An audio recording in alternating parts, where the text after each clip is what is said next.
Nyadar nggak pas lo lihat sosial media 5 tahun belakangan ini?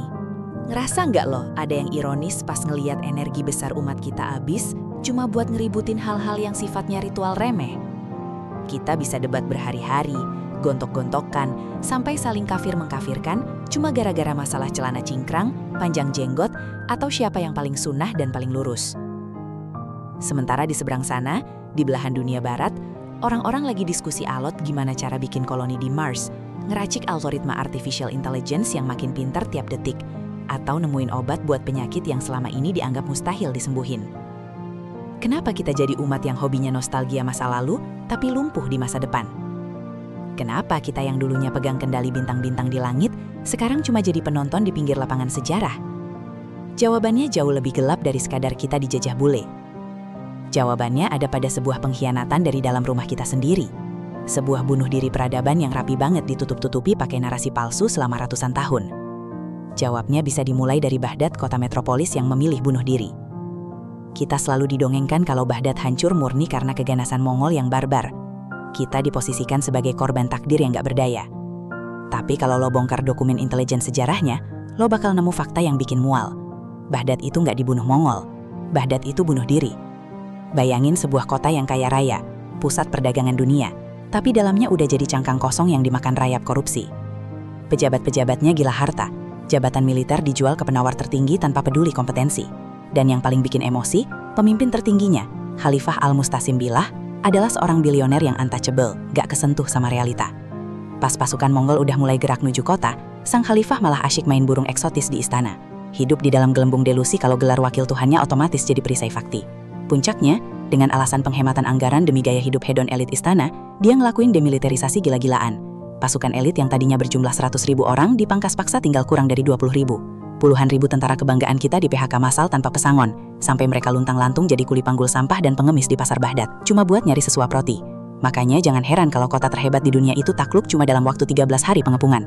Itu bukan perang, itu giveaway kunci rumah ke maling. Baghdad hancur karena pemimpinnya delusional, dan faksi-faksinya lebih suka saling tikam dari belakang daripada bersatu.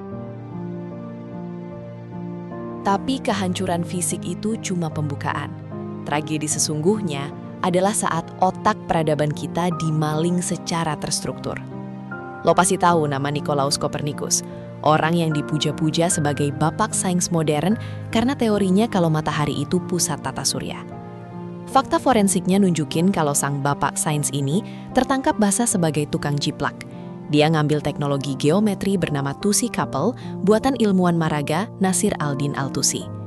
Bukti paling telanjang adalah diagram dalam buku Copernicus yang identik plek dengan naskah asli al-Tusi.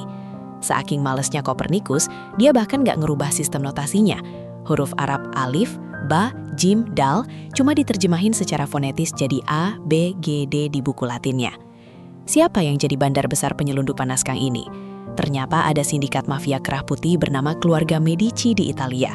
Mereka ngebayar mata-mata, pelaut, sampai budak buat nyelundupin ratusan ribu manuskrip sains dari Timur Tengah ke Eropa. Setelah intisari ilmunya disedot, mereka ngelakuin operasi reinterpretatio Christiana, menghapus nama penulis aslinya, membuang identitas Islamnya, dan mempresentasikan ilmu itu ke dunia seolah-olah muncul tiba-tiba dari kejeniusan orang kulit putih. Mereka merampok masa lalu kita, biar kita nggak tahu lagi siapa diri kita di masa depan. Dan kita, dengan begonya, malah muji-muji betapa pintarnya sang pencuri itu mendesain rumah masa depan. Lobotomi massal umat.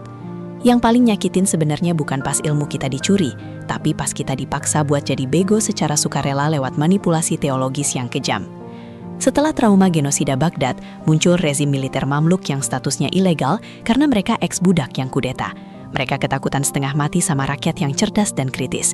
Akhirnya, mereka pakai teori shock doktrin, memanfaatkan trauma masyarakat buat nancepin kebijakan radikal. Mereka ngelakuin yang dinamakan gaslighting massal dengan narasi, kalian tahu kenapa Mongol datang ngebantai kita? Itu karena azab Tuhan. Kalian terlalu mendewakan akal, terlalu sibuk belajar filsafat dan sains, sampai lupa dogma. Kecerdasan tiba-tiba dilabeli sebagai dosa yang mengundang bencana. Disinilah aliansi korup antara penguasa militer dan ulama ortodoks lahir. Mereka ngegembok rapat-rapat pintu ijtihad, nalar kritis, dan mewajibkan sistem taklid kepatuhan buta sebagai operating sistem umat. Lo dilarang nanya kenapa, lo dilarang ngasih inovasi. Tugas lo cuma satu, Hafal dan ulangi apa kata pendahulu tanpa boleh kritis. Pokoknya ikut aja. Inilah awal mula Void Century atau abad kekosongan kita. Kita ngelakuin lobotomi massal. Nalar analitis kita dibunuh bukan pakai pedang Mongol, tapi pakai rasa berdosa saat kita berani menggunakan otak sendiri. Imbasnya, peradaban Islam menjadi zombie. Efek dari cuci otak ratusan tahun lalu ini masih kerasa di nadi lo sekarang. Makanya sekarang umat kita gampang banget kena inferiority complex. Kita ngerasa kemajuan teknologi itu hak paten bule, sementara kita emang dari sananya udah terbelakang. Kita berubah dari peradaban penjelajah bintang jadi umat yang cuma bisa bernostalgia. Kita terjebak dalam perdebatan ritual yang muter-muter karena instrumen kekuasaan paling dasar kita, yaitu akal sehat dan nalar kritis udah dicabut paksa sejak zaman Mamluk demi kestabilan takhta penguasa. Dunia barat asyik membangun masa depan pakai cetak biru yang mereka curi dari kita. Sementara kita masih sibuk nanya, dosa apa ya yang bikin kita begini tiap kali kena musibah ekonomi atau politik. Kita memutus logika sebab akibat yang rasional dan mereduksinya jadi urusan pahala dosa doang.